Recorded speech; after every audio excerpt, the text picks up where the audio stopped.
Di era kejayaan teknologi, banyak ponsel yang pernah menghiasi perjalanan komunikasi kita. Dari ponsel dengan antena hingga layar sentuh yang revolusioner, mereka pernah menjadi bintang yang tak tergantikan. Namun, waktu berlalu dan inovasi terus melaju. Beberapa merek yang dulu berjaya di Indonesia kini tinggal kenangan. Apa saja ponsel legendaris yang pernah meramaikan pasar Indonesia, tetapi kini telah berhenti berproduksi? Mari kita telusuri jejak nostalgia mereka dalam video ini. Halo Moto.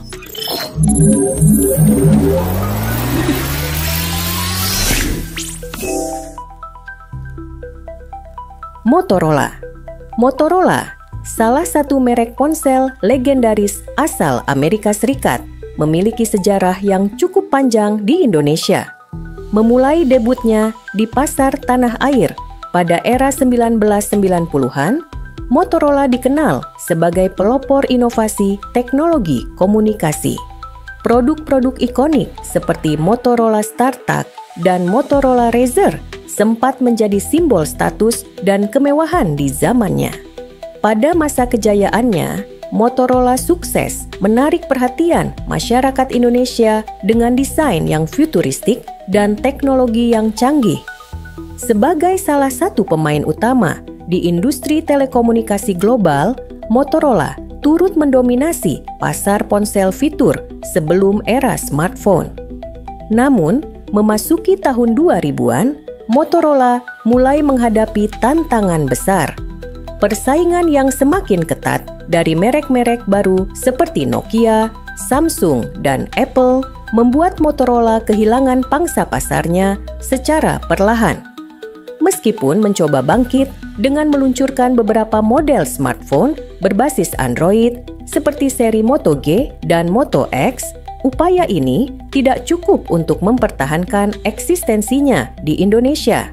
Puncaknya terjadi pada tahun 2018 ketika Motorola memutuskan untuk menghentikan operasinya di Indonesia. Keputusan ini diambil setelah akuisisi Motorola oleh Lenovo pada tahun 2014. Lenovo sebagai induk perusahaan memutuskan untuk memfokuskan strategi bisnisnya di pasar lain yang dianggap lebih potensial. Meski kini sudah tidak lagi beroperasi di Indonesia, nama Motorola tetap dikenang sebagai salah satu merek yang pernah berjaya dan membawa inovasi dalam dunia telekomunikasi. Kehadirannya menjadi bagian penting dari sejarah perkembangan teknologi komunikasi di Indonesia.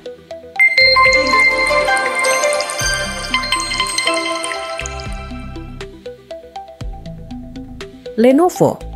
Sejarah ponsel Lenovo di Indonesia mengalami perjalanan yang dinamis, dimulai dengan ambisi besar perusahaan ini untuk merambah pasar ponsel, namun akhirnya berakhir dengan peralihan fokus ke merek lain. Berikut adalah ringkasan perjalanan ponsel Lenovo di Indonesia hingga akhirnya berhenti. 1. Masuknya Lenovo ke pasar ponsel Indonesia 2012.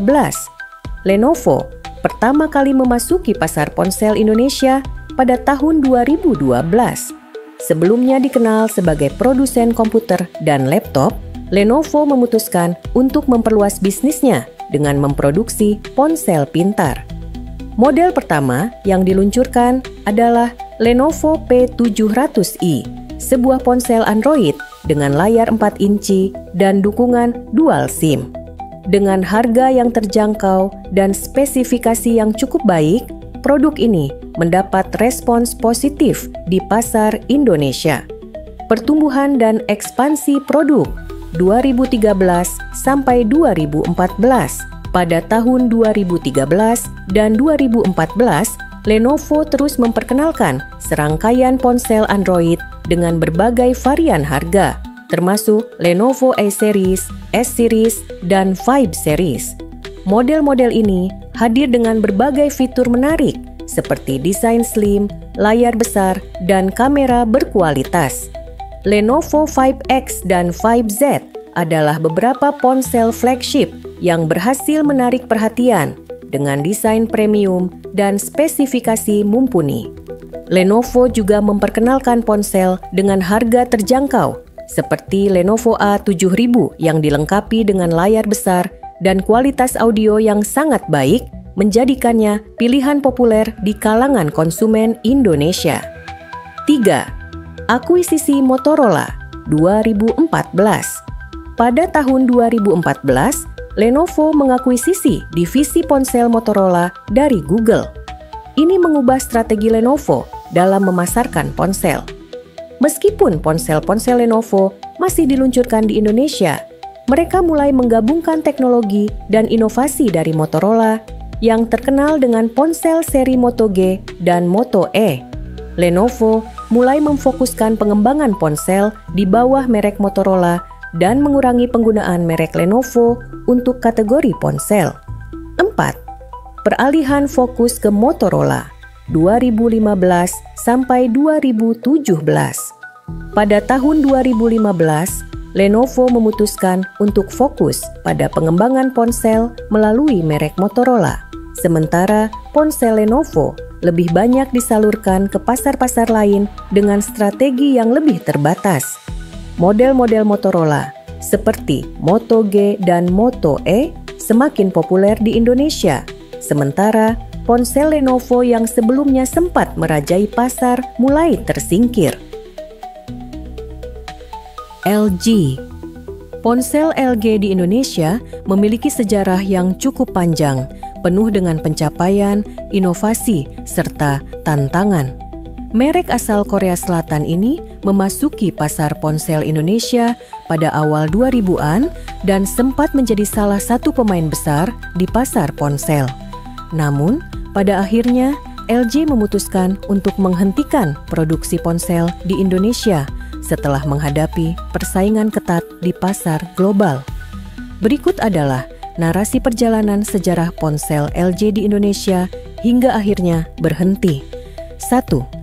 Masuknya LG ke pasar ponsel Indonesia 2000-an. LG mulai memasuki pasar ponsel Indonesia pada awal 2000-an, tepatnya sekitar tahun 2003 sampai 2004. Pada saat itu, industri ponsel di Indonesia sedang berkembang pesat dan LG sebagai merek teknologi besar asal Korea Selatan memanfaatkan momentum tersebut. Ponsel pertama yang diperkenalkan LG di Indonesia adalah ponsel-ponsel feature phone atau ponsel non-smartphone dengan desain yang menarik dan fitur-fitur inovatif seperti layar besar dan kamera. Ponsel seperti LG KG 800 Chocolate 2006 yang terkenal dengan desain slider dan layar sentuh menjadi salah satu model ikonik LG pada masa itu. Keunikan desain dan kualitas produk LG membantu merek ini mendapatkan popularitas yang cukup signifikan di Indonesia. 2. Inovasi dan keberhasilan di pasar smartphone dekade 2010. Memasuki dekade 2010, LG mulai lebih fokus pada pasar smartphone. LG memperkenalkan beberapa model Android yang mendapatkan perhatian publik, seperti LG Optimus One pada 2010, yang menjadi salah satu smartphone Android pertama LG di Indonesia. Optimus One dipuji karena performanya yang cukup baik dengan harga yang kompetitif, menjadikannya pilihan populer di kalangan pengguna smartphone pemula. Pada tahun 2013, LG meluncurkan LG G2 yang menjadi salah satu flagship pertama LG dengan desain revolusioner dan fitur-fitur canggih seperti tombol volume yang terletak di bagian belakang perangkat. Ponsel ini mendapatkan banyak pujian di pasar internasional, termasuk di Indonesia, karena kualitas build yang tinggi, layar tajam, dan performa yang mumpuni. Keberhasilan LG terus berlanjut dengan hadirnya LG G3 pada 2014 yang memperkenalkan layar Quad HD pertama di pasar smartphone serta fitur-fitur inovatif lainnya. Ponsel ini juga berhasil menarik perhatian di Indonesia dan mengukuhkan LG sebagai salah satu pesaing kuat di pasar smartphone. 3. Kendala dan persaingan ketat 2015 sampai 2017. Namun, seiring dengan berjalannya waktu, persaingan di pasar smartphone Indonesia semakin ketat. Selain LG, merek-merek besar seperti Samsung, Apple, dan Xiaomi semakin dominan, sementara merek-merek baru dari Cina seperti Oppo, Vivo, dan Huawei juga mulai berkembang pesat di Indonesia. LG menghadapi tantangan besar untuk mempertahankan pangsa pasarnya. Pada 2018, LG mengumumkan bahwa mereka akan melakukan penyesuaian besar-besaran dalam bisnis ponsel mereka karena penurunan penjualan yang signifikan. Pada sekitar tahun 2021, LG secara resmi mengakhiri produksi dan distribusi ponsel mereka di Indonesia. Keputusan ini datang setelah perusahaan mengalami kerugian berturut-turut selama beberapa tahun. Meskipun LG pernah menjadi merek besar dan berinovasi dengan banyak fitur unik termasuk desain dan kualitas kamera, akhirnya mereka harus mengakui bahwa pasar smartphone di Indonesia sangat kompetitif dan sulit untuk bertahan. Ponsel LG yang sebelumnya memiliki penggemar setia seperti seri LG G dan LG V kini tidak lagi tersedia di pasar Indonesia.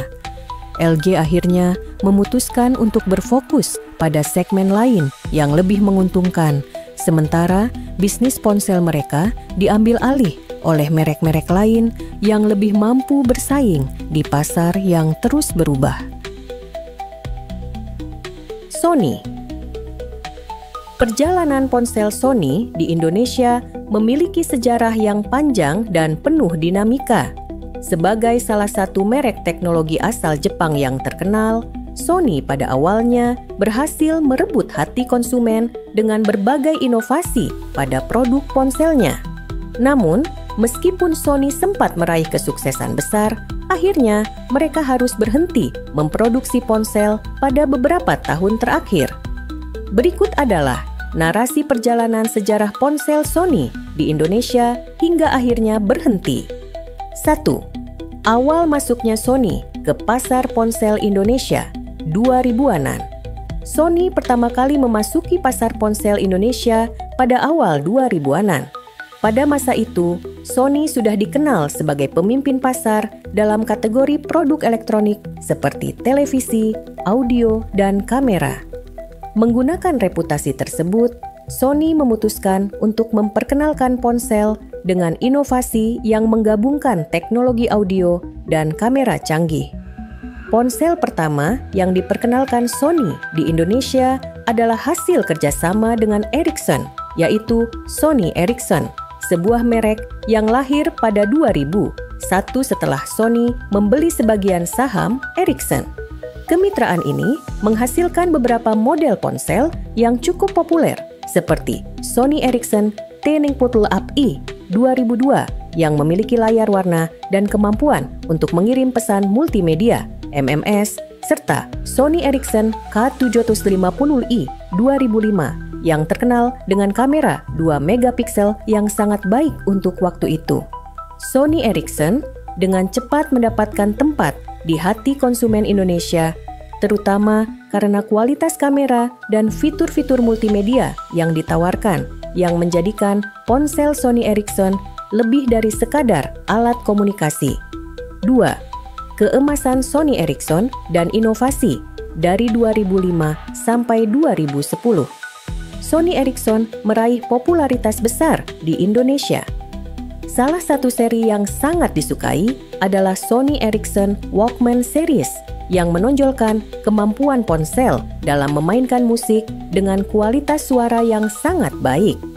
Selain itu, Sony Ericsson juga memperkenalkan ponsel dengan fitur kamera yang sangat baik, seperti Sony Ericsson Cybershot Series yang membawa kamera dengan resolusi tinggi dan fitur-fitur fotografi yang lebih canggih dibandingkan ponsel lainnya. Model-model seperti Sony Ericsson K801 2006 yang memiliki kamera 3,2 megapiksel menjadi salah satu ponsel yang sangat dihargai karena kualitas fotonya. Keberhasilan Sony Ericsson di Indonesia ditandai dengan dominasi pasar, terutama di kalangan konsumen yang mencari ponsel dengan kualitas multimedia unggul, terutama untuk musik dan fotografi. 3. Perubahan nama dan fokus pada smartphone 2011 sampai 2013. Pada tahun 2011, Sony memutuskan untuk membeli saham Ericsson, sehingga Sony Ericsson berubah menjadi Sony Mobile Communications. Perubahan ini juga menandai pergeseran fokus perusahaan ke ponsel pintar berbasis Android. Pada 2012, Sony meluncurkan ponsel pertama mereka di bawah nama Sony Mobile, yaitu Sony Xperia S yang menjadi titik balik dalam transisi Sony dari ponsel feature phone ke smartphone.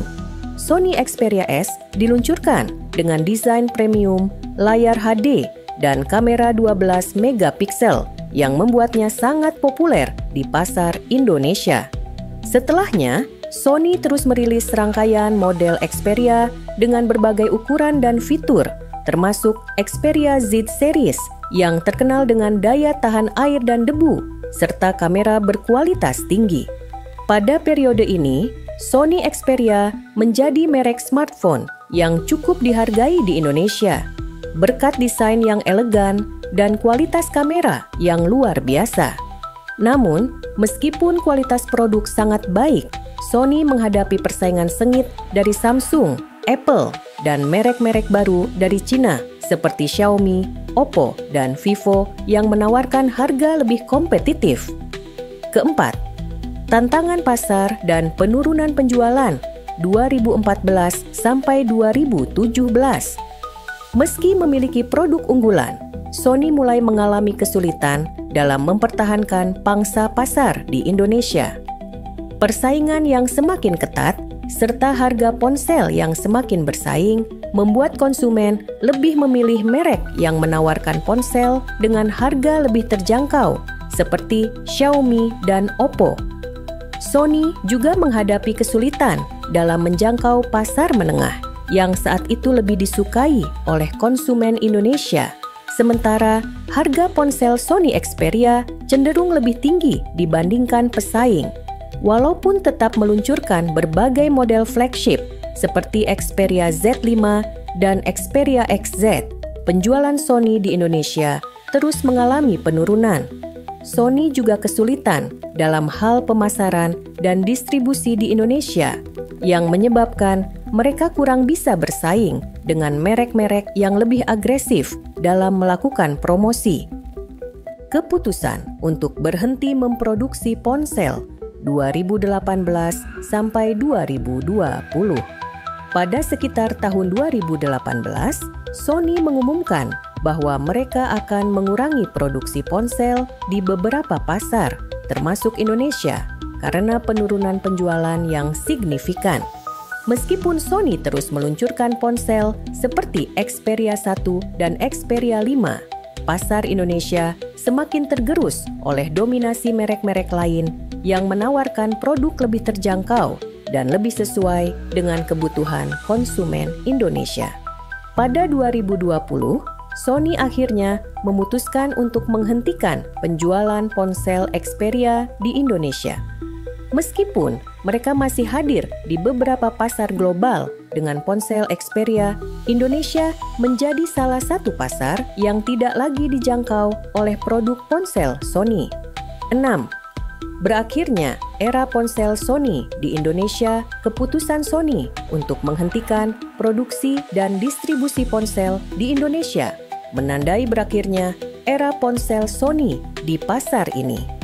Meskipun Sony pernah menjadi salah satu pemain besar di pasar ponsel Indonesia, tantangan pasar yang semakin ketat dan persaingan dari merek lain yang lebih agresif membuat mereka harus mengalihkan fokus mereka ke bisnis lain, seperti perangkat elektronik, kamera, dan TV. Sony kini lebih fokus pada sektor-sektor tersebut dengan produk-produk unggulan seperti televisi 4K dan sistem audio, serta terus mempertahankan posisinya sebagai pemimpin di industri teknologi lainnya. Perjalanan ponsel Sony di Indonesia berakhir setelah bertahun-tahun menghadapi persaingan ketat di pasar smartphone. Meskipun Sony terkenal dengan kualitas ponselnya, terutama di bidang multimedia dan kamera, perusahaan kesulitan bersaing dengan merek-merek lain yang lebih agresif dalam hal harga dan pemasaran. Dengan berhentinya produksi ponsel di Indonesia, Sony kini lebih fokus pada lini produk elektronik lainnya, sementara pasar ponsel Indonesia dikuasai oleh merek-merek lain yang lebih mampu memenuhi kebutuhan konsumen. OnePlus, merek ponsel asal Tiongkok yang dikenal dengan slogan Never Settle dan fokus pada kualitas tinggi dengan harga yang lebih terjangkau, pertama kali memasuki pasar Indonesia pada pertengahan 2010-an. Meski sukses di beberapa pasar global, perjalanan OnePlus di Indonesia akhirnya berakhir karena beberapa tantangan bisnis yang dihadapi. Berikut adalah narasi sejarah ponsel OnePlus di Indonesia hingga akhirnya berhenti. 1. Masuknya OnePlus ke pasar Indonesia 2014 sampai 2015. OnePlus pertama kali diperkenalkan ke pasar Indonesia pada tahun 2014. Merek ini yang didirikan oleh Pat Lau dan Carl Pei langsung menarik perhatian dengan menawarkan ponsel pintar dengan spesifikasi flagship, namun dengan harga yang lebih terjangkau dibandingkan merek-merek besar seperti Samsung dan Apple. Salah satu model pertama yang diperkenalkan di Indonesia adalah OnePlus One yang diluncurkan pada 2014. Ponsel ini menjadi sangat populer di kalangan konsumen yang mencari kualitas tinggi dengan harga yang lebih rendah. OnePlus One dikenal dengan harga yang sangat bersaing di kelas premium, desain yang elegan, dan performa luar biasa berkat penggunaan chipset Snapdragon. Ponsel ini juga memanfaatkan sistem operasi Cyanogen Mode sebelum akhirnya beralih ke Oxygen OS, memberikan pengalaman Android yang lebih bersih dan cepat. Keberhasilan OnePlus One di Indonesia sebagian besar didorong oleh strategi pemasaran yang berfokus pada komunitas dan penjualan secara online yang lebih efisien dan mengurangi biaya distribusi. OnePlus yang sebelumnya menjual ponsel mereka melalui undangan terbatas juga mulai menarik perhatian karena model bisnis yang unik ini. 2. Perkembangan OnePlus di Indonesia 2016 sampai 2017. Setelah kesuksesan OnePlus One, perusahaan ini melanjutkan ekspansinya dengan merilis model-model berikutnya seperti OnePlus 2 2015 dan OnePlus 3 2016.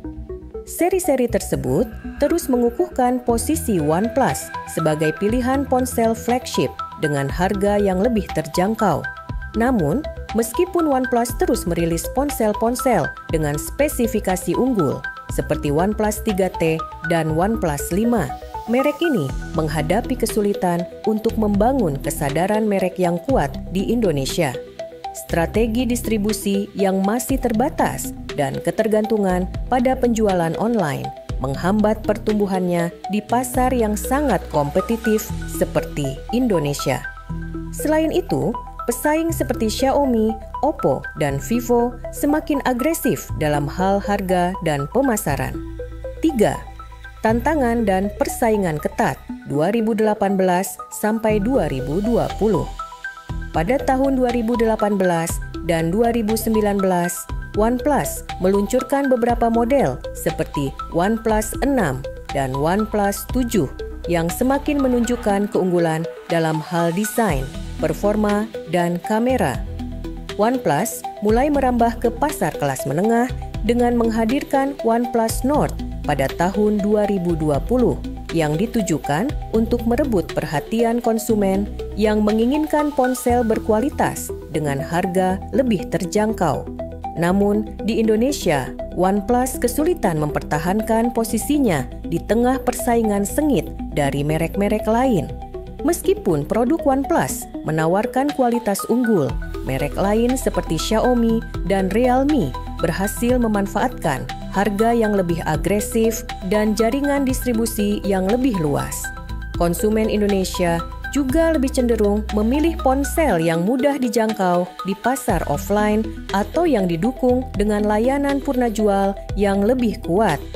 4. Penghentian pemasaran dan distribusi 2021. Pada tahun 2021, OnePlus memutuskan untuk menghentikan secara resmi distribusi ponsel mereka di Indonesia. Penyebab utama keputusan ini adalah berkurangnya pangsa pasar di Indonesia dan kurangnya penetrasi pasar yang signifikan dibandingkan dengan negara-negara lainnya. Sementara di pasar global, OnePlus masih terus berkembang, terutama di Eropa dan India. Di Indonesia, merek ini menghadapi hambatan dalam hal distribusi dan strategi pemasaran. Selain itu, kehadiran ponsel-ponsel lain yang semakin terjangkau dan kualitas yang hampir setara membuat OnePlus kesulitan bersaing, terutama karena mereka lebih fokus pada penjualan online dan belum dapat menjangkau banyak titik distribusi fisik yang sangat penting di Indonesia. Pergeseran fokus dan kembali ke pasar global. Setelah berhenti beroperasi di Indonesia, OnePlus lebih fokus pada pasar-pasar yang lebih besar dan menguntungkan, seperti India dan Eropa.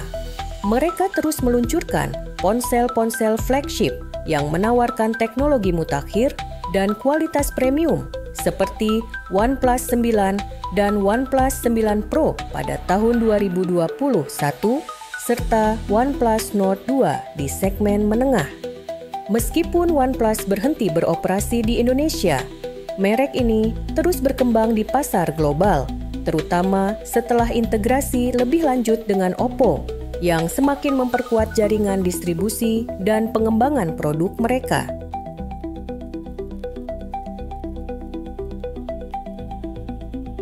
HTC, High-Tech Computer Corporation, yang awalnya dikenal sebagai produsen perangkat berbasis Windows Mobile, adalah salah satu perusahaan ponsel yang pernah cukup mendominasi pasar global dan Indonesia. Namun, perjalanan HTC di Indonesia berakhir setelah menghadapi persaingan ketat dari merek lain yang lebih agresif dalam hal pemasaran dan inovasi. Berikut adalah narasi sejarah ponsel HTC di Indonesia hingga akhirnya berhenti. 1. Masuknya HTC ke pasar ponsel Indonesia, 2000-an, HTC memulai perjalanannya di pasar ponsel Indonesia pada awal 2000-an. Sebagai perusahaan asal Taiwan, HTC dikenal karena menjadi salah satu pionir dalam mengembangkan ponsel berbasis sistem operasi Windows Mobile. Pada awalnya, HTC hanya memproduksi perangkat untuk perusahaan lain, namun pada 2006 mereka mulai meluncurkan produk dengan merek mereka sendiri. Pada periode ini, ponsel HTC sangat populer di kalangan pengguna yang menginginkan ponsel dengan fitur canggih, terutama di kalangan profesional yang membutuhkan ponsel dengan kemampuan multimedia dan produktivitas tinggi. Produk HTC seperti HTC T10 dan HTC Touch mendapatkan perhatian di Indonesia, terutama karena inovasi desain layar sentuh dan kemampuan ponsel untuk menjalankan berbagai aplikasi bisnis. 2. Era smartphone Android dan inovasi 2010-2013, HTC mulai meraih popularitas yang lebih besar di Indonesia saat mereka beralih ke sistem operasi Android, menggantikan platform Windows Mobile. Pada tahun 2010, HTC meluncurkan HTC Desire, yang menjadi salah satu smartphone Android pertama mereka yang mendapat sambutan hangat di Indonesia. Ponsel ini dipuji karena desain elegan, antarmuka HTC Sense yang intuitif, dan performa yang baik. 3. Tantangan pasar dan penurunan popularitas 2014-2016. Meski HTC terus menghadirkan inovasi dan meluncurkan perangkat baru, seperti HTC One M8 2014 dan HTC One M9 2015, mereka mulai menghadapi tantangan besar di pasar Indonesia. persaingan di pasar smartphone semakin ketat dengan merek-merek seperti Samsung, Xiaomi, dan Oppo yang menawarkan ponsel dengan harga lebih kompetitif namun tetap memiliki spesifikasi yang cukup mumpuni. Selain itu, perusahaan-perusahaan seperti Apple dan Sony juga menjadi pesaing berat di pasar premium. Pada saat yang sama, meskipun HTC tetap meluncurkan ponsel dengan desain premium dan fitur-fitur canggih, mereka tidak mampu menjaga momentum dan menghadapi masalah dalam hal distribusi dan pemasaran. Di Indonesia, HTC kesulitan untuk memperluas pasar dan menjangkau konsumen yang lebih luas, karena harga ponsel mereka lebih tinggi dibandingkan dengan beberapa pesaing yang lebih agresif dalam hal harga dan promosi. 4. Keputusan merampingkan bisnis ponsel dan fokus pada VR 2017-2019. Pada 2017, HTC menghadapi penurunan tajam dalam penjualan ponsel dan akhirnya memutuskan untuk merampingkan lini produk smartphone mereka.